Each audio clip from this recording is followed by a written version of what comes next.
Accountability to God. Ating pong pagbubulay-bulayan, Romans chapter 14 verses 5 to 9. At ganito ang sinasabi, may nagpapahalaga sa isang araw ng higit kaysa ibang mga araw. May naniniwala naman pare-pareho ang lahat ng araw, dapat tiyakin ng bawat isa kung ano ang kanyang pasya tungkol sa bagay na ito. Ang nagpapahalaga sa isang araw ay nagpapahalaga rito alang-alang sa Panginoon. Ang kumakain ng anuman ay kumakain niyon alang-alang sa Panginoon, sapagkat nagpapasalamat siya sa Diyos. Yun namang hindi kumakain ng ilang uri ng pagkain ay gumagawa ng ganoon alang-alang din sa Panginoon.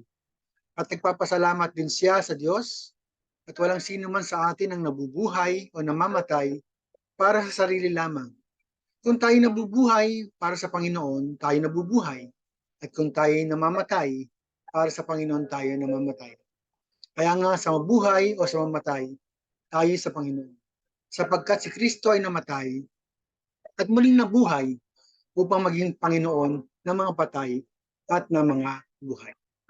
Pinagpala po tayo sa pagkabasa ng kanyang mga salita. Sa Roma 14, talatang 5 hanggang 9, binibigyan diin ni Apostol Pablo ang isang malalim na katotohanan na madalas nating nalilimutan sa ating pang-araw-araw buhay. Ang ating pananagutan o commitment sa Diyos. Ang talatang ito ay nagpapaalala sa atin na bilang mga mananampalataya, ang ating mga desisyon, kilos at paniniwala ay dapat na sa huli ay nakaugat sa ating kaugnayan sa Diyos. Una, conviction and personal responsibility. Nagsimula si Pablo sa pamamagitan ng pagbibigay-diin sa pagkakaiba-iba ng mga paniniwala sa loob ng pamayanang Kristiyano. Itinuturing ng ilan na ang ilang mga araw ay mas sagrado, habang yung iba ay tinuturing na pareho ang bawat araw. Ang pagkakaiba na ito ay katanggap-tanggap, ngunit ang mahalaga ay ang bawat tao ay dapat na ganap na kumbinsido sa kanyang sariling isip. Binibigyan din nito ang kahalagahan ng personal na pananagutan sa mga bagay ng pananampalataya.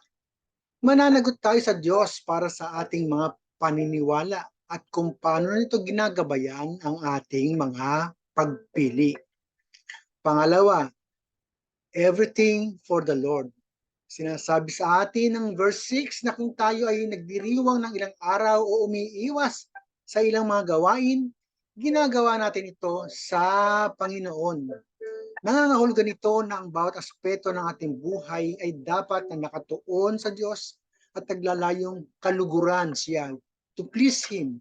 Kumain man tayo o hindi kumain ng ilang pagkain, nagpapasalamat tayo sa Diyos sa kanyang provisyon at patnubay. Third, living and dying for the Lord. Ang puso ng talatang ito ay nasa verse 7 to 9. Ipinapaalala sa atin ni Pablo na bilang mga Kristiyano, ang ating buhay ay may mas mataas na layunin. Kung tayo ay nabubuhay para sa Panginoon. At kung tayo ay namamatay para sa Panginoon. Ang malalim na pahayag na ito ay nagsasalita sa ating ng sukdulang accountability sa Diyos. Ang ating buhay ay hindi atin, ito ay sa Panginoon.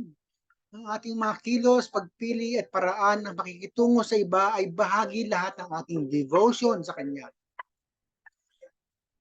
Pinihikayat tayo ng paksang ito sa devotional material nito, devotion na pagbunayan ng ating pang-araw-araw na buhay at tanungin ang ating sarili. Namumuhay ba tayo sa paraang kinikilala ang ating pananagutan sa Diyos? Ang ating paniniwala at pagkilos ba ay naaayon sa kanyang kalooban? Nabubuhay ba tayo at gumagawa ng mga pagpili na nagpapakita ng ating commitment sa Panginoon? Sa praktikal na usapan, nangangahulugan ito ng pagsisikap na parangalan ng Diyos sa ating mga iniisip, salita at gawa. Nangangahulugan ito ng paghahanap sa kanyang patnubay at karunungan sa ating pagdidesisyon.